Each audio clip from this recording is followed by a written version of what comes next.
Bonjour à toutes et à tous et bienvenue dans le tour des news des cryptos.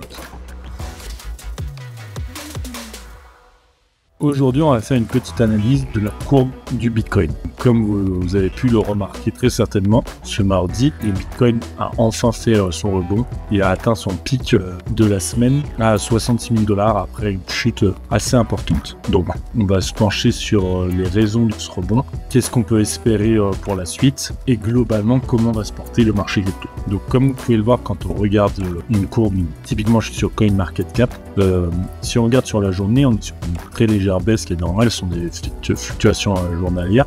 Mais si on vient prendre sur la semaine dernière, on voit bien une grosse augmentation. Donc sur ces jours, une augmentation de plus de 10%. Et même sur le mois, on voit qu'on a le rebond ici qui était en début de mois. Et ensuite, ça a bien remonté très fortement. Quelles sont les différentes raisons? Comme vous pouvez le voir là et dans l'article, on voit bien sûr d'autres raisons, mais il y a notamment la tentative d'assassinat de Trump. Comme ça lui a donné une avance dans les sondages après cette tentative d'assassinat, il y a de plus en plus de probabilités que Trump soit élu.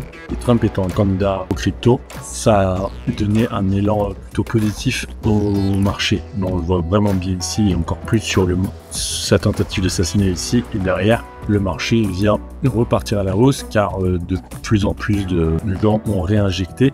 On a aussi le fait que, comme nous en parlé, FTX a remboursé ses clients et que ça a été absorbé bien plus facilement que ce qu'on imaginait. Le marché a bien absorbé le remboursement de Bitcoin. Du coup, ça reste un signal positif. Et il y a aussi le fait que d'ici quelques jours, des petites semaines, les ETF Ethereum devraient être acceptés. Donc pareil, ça risque d'avoir une grosse influence sur le marché de manière positive car les institutions plus classiques pourront acheter des Ethereum et du coup incorporer encore plus d'argent dans le marché crypto, ce qui permettra à tout le marché d'être haussier. On a aussi des petits paramètres qui peuvent l'expliquer, notamment le fait qu'en Corée du Sud, les taxes devraient être repoussées ou encore que les régulations en Chine devraient être plus légères que ce qui était imaginé jusque-là. Donc ça fait plein de petits paramètres comme ça qui font que les gens réinjectent de l'argent, que ce soit